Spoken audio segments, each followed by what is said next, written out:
Welcome to CollegeReadyMath's Linear Equations and Slope. In this lesson, we'll take a closer look at the solutions of equations. We'll use graphs and ordered pairs to learn something new. We'll find the rate at which one variable changes in relation to the other variable. We'll work with these two ordered pairs. The vertical change between the 2 points is 4. Now look at the y-coordinates of the ordered pairs. 6 minus 2 is 4.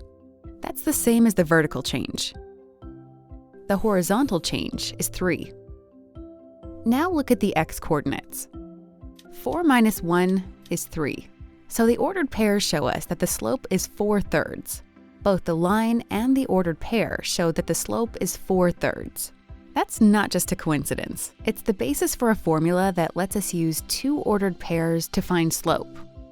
We use special notation to write the formula. We label points and coordinates with small numbers like this. These 2 points are P sub 1 and P sub 2. The coordinates of the first point are x sub 1, y sub 1. The coordinates of the second point are x sub 2, y sub 2. This way of labeling points is called subnotation. The subnumbers are only labels, and we don't do any math with that. So here's how to use subnotation in the slope formula.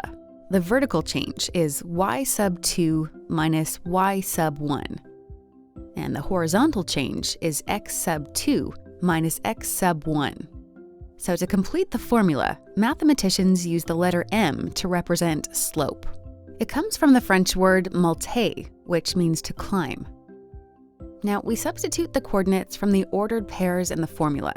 The change in y is 6 minus 2. The change in x is 4 minus 1. The slope is 4/3. Okay, take a look at this line. It's difficult to count vertical and horizontal change accurately, so we're better off using the ordered pairs and the slope formula. We'll label this point P sub 1 and the other P sub 2. Now we'll pull the coordinates of the ordered pairs into the slope formula and simplify. The y-coordinates of the second point, 24, minus the y-coordinate of the first point, 7, equals 17.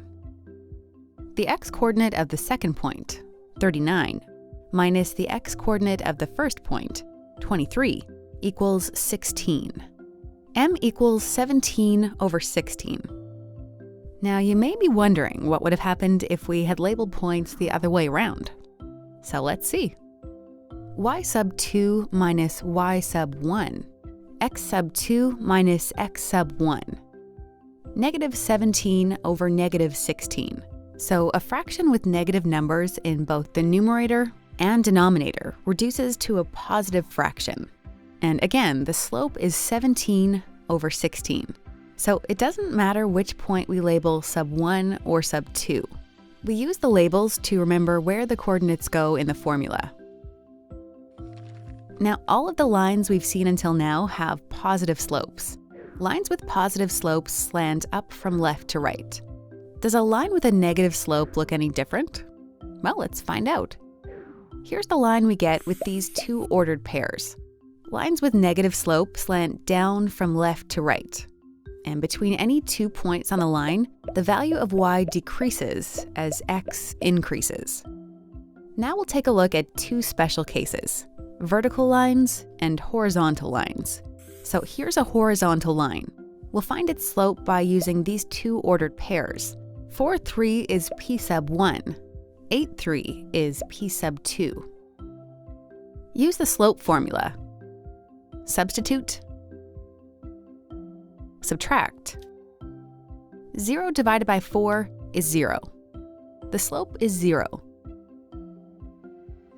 Now we can tell if we're dealing with the horizontal line just by looking at the ordered pairs. Let's take a look at these two. Notice the y-coordinate in each pair is 6. The y-coordinate doesn't change. This must be a horizontal line. Take a look at these two ordered pairs. The x-coordinate is the same in each pair. What kind of line do you suppose these coordinates will produce? It's a vertical line. Now let's find its slope. we'll use the formula. P sub 1 and P sub 2. 2 over 0 is the same as dividing 2 by 0. We can't divide by 0, so it's impossible to find the slope of this line. Vertical lines have no slope. There you go. You've completed CollegeReadyMath's linear equations and slope.